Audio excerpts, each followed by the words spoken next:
ہے، پیاس لگی ہے، کوئی پانی نہیں پلا رہا، کوئی کھانا نہیں کھلا رہا، دل میں خیال آ گیا، دل میں حسرت ہے، کوئی مجھے کھانا کھلائے، کوئی مجھے پانی پلائے، لیکن پلانے والا کوئی نہیں ہے۔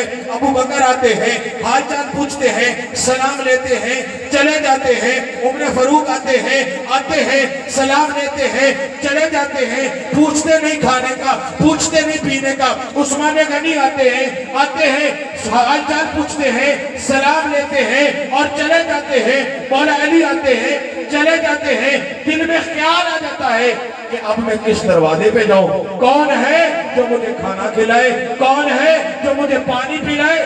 میں کہاں پہ جاؤں؟ حضرت ابو ہریرہ کے ذہن میں نا اچانک خیال آ گیا کہ اب میں اس دروازے پہ جاتا ہوں جس دروازے سے کبھی کوئی خالی نہیں لوٹتا۔ اب میں اس دروازے پہ جاتا ہوں جس سے کوئی خالی نہیں لوٹتا۔ حضرت ابو ہریرہ سرکار کے دروازے پہ جاتے ہیں، سرکار کے حجرے پہ جاتے ہیں، دستک دیتے ہیں۔ اس کو علماء کرام نے اپنے اپنے انداز میں، خطابت کے انداز میں الگ الگ طریقے سے بیان کیا ہے۔ جو میں نے اپنی آنکھوں سے پڑھا ہے وہ میں آپ کے سامنے بیان کر رہا ہوں۔ میں حضرت ابو ہریرہ جاتے ہیں، نبی کے دروازے پہ جاتے ہیں، کنڈی کھٹکھٹاتے ہیں، دروازہ کھٹکتا ہے، اندر سے قبلی والے آقا آواز دیتے ہیں، کون ہے دروازے پہ؟ یا رسول اللہ رہ رہا ہوں۔ کس لیے آئے ہو؟ یا رسول اللہ بھوک لگی ہے، پیاس لگی ہے، کوئی کھانا نہیں کھلانے والا، کوئی پانی پلانے والا نہیں ہے۔ اتنے میں میرے آقا فرماتے ہیں ابو ہریرہ بھی ٹھہر جاؤ، رک جاؤ، میں بھی آتا ہوں۔ تھوڑی دیر ہوتی ہے، ابو ہریرہ اس چبوترے پہ بیٹھ جاتے ہیں، یعنی میرے آقا کے مدرسے میں بیٹھ جاتے ہیں، صحابہ صفا کے چبوترے پہ بیٹھ جاتے ہیں۔ آقا وہاں پر حضرت ابو ہریرہ بیٹھتے ہیں، ودھا کا مکھڑا نکلتا ہے، ید اللہ کے گورے ہاتھوں سے دروازہ کھلتا ہے، ودھا کا مکھڑا سامنے آ جاتا ہے۔ ید اللہ کے گورے ہاتھوں کے اندر ایک پیالہ ہے، پیالے کے اندر دودھ ہے، آقا لے کر آتے ہیں۔ جب آقا دروازہ کھولتے ہیں کہ آواز دینے والا ایک ہریرہ تھا، پیالہ ایک ہے، آواز دینے والا ایک ہریرہ تھا۔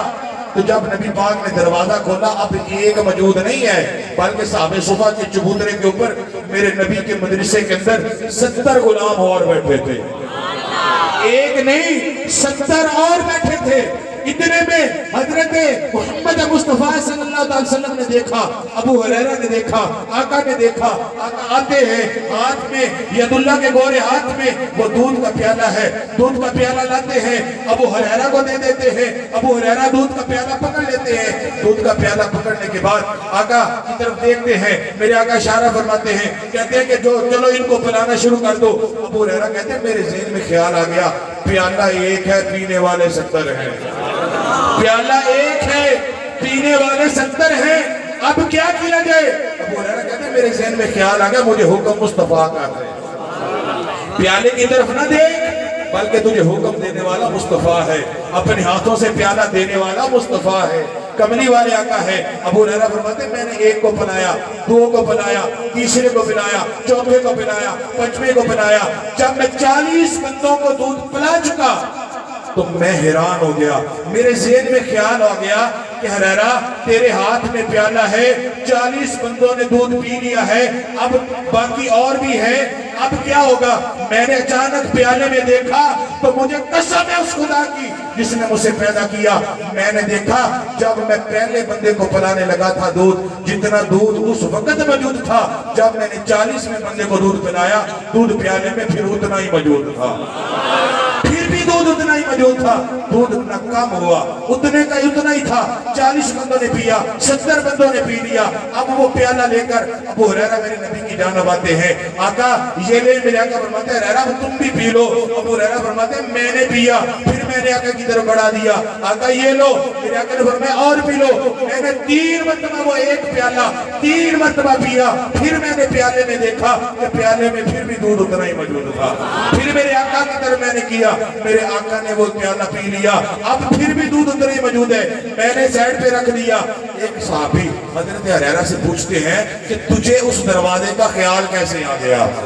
ہریرہ تو بازار میں کھڑا تھا، رستے میں کھڑا تھا، کوئی پلانے والا نہیں تھا، کوئی کھلانے والا نہیں تھا، تو تجھے اس دروازے کا کیسے پتہ لگ گیا، کیسے یاد آ گیا؟ پتہ پورا رہا کیا کہتے ہیں؟ کہتے ہیں کہ ایک دن میں بازار میں جا رہا تھا، میں بازار میں جا رہا تھا، میں نے دیکھا کہ دو شہزادے، دو بچے جو ہیں بڑے سونی، بڑی خوبصورت شکلیں ہیں، بڑے پیارے سے ہیں، بازار میں کھیل رہے تھے۔ جب میں بچوں کے پاس گیا میں نے دیکھا ایک نبی کا نواسہ حسین ہے اور ایک غیروں کا بچہ ہے، غیروں کا بچہ ہے، ایک نبی کا نواسہ حسین ہے۔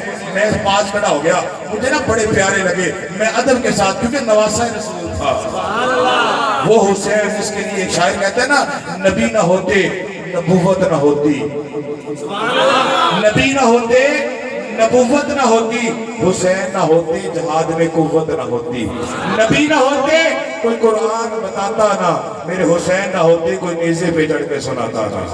وہ حسین بازار میں کھڑے ہیں۔ ابو ہریرہ فرماتے ہیں میرے ذہن میں خیال آ گیا بڑا پیارا ہے، یہ وہ حسین ہے جس کو میرا نبی اپنے کانوں پہ اٹھاتا ہے۔ میں دیکھنے لگا بڑے پیار سے، میں نے ٹکٹکی لگائی، دیکھنے لگا، غور سے دیکھنے لگا اور حسین کی باتوں کو سننے لگا۔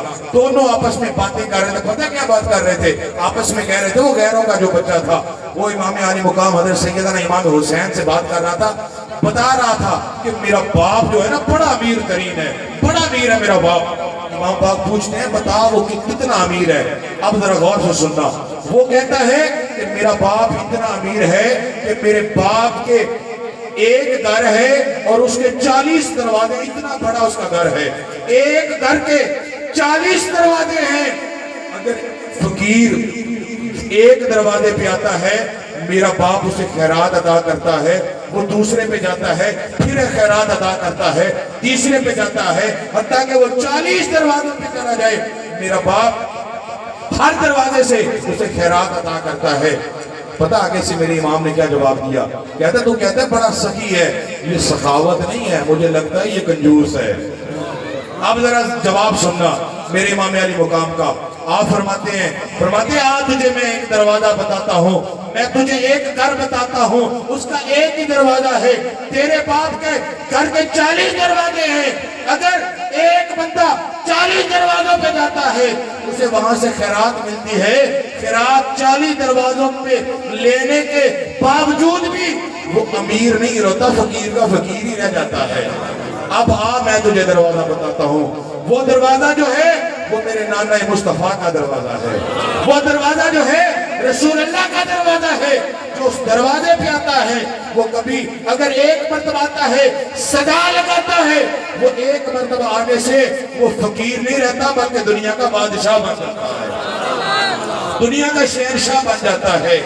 اور اسی رسول اللہ کے دین کی خدمت کے لیے اس شہنشاہ نے، یہ چھوٹی سی جگہ ہے نا دیکھنے میں، لیکن یہ اگر فقیر جائے ایک مرتبہ صدا کرے، حضور دعا کر دیں، وہ بادشاہ بن جاتا ہے۔ جو اپنی جائیداد ہی نبی کے دین کے لیے دے رہا ہے، جو نبی کے دین کے لیے اپنی جائیداد دے رہا ہے، اس کا کیا مقام ہوگا قیامت کے روز؟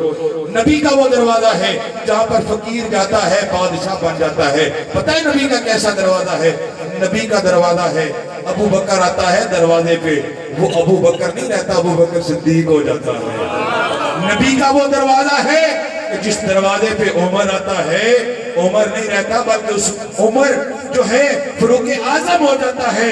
نبی کا وہ دروازہ ہے جس میں عثمان آتا ہے، عثمان نہیں رہتا بلکہ عثمان غنی ذی النورین ہو جاتا ہے۔ نبی کا وہ دروازہ ہے جس میں علی آتے ہیں، وہ علی نہیں رہتے بلکہ خدا کے شیر حیدر قرار ہو جاتے ہیں۔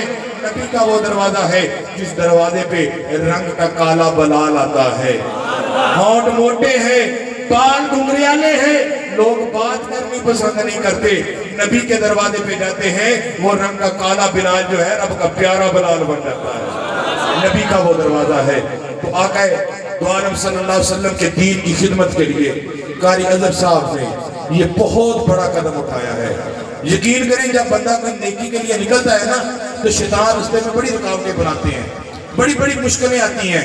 اب قاری صاحب کے کاندھے کے ساتھ آپ نے گانا ملانا ہے۔ اس بات سے متفق ہو، قاری صاحب کا ساتھ دو گے کہ نہیں دو گے؟ جس کے پاس دولت ہے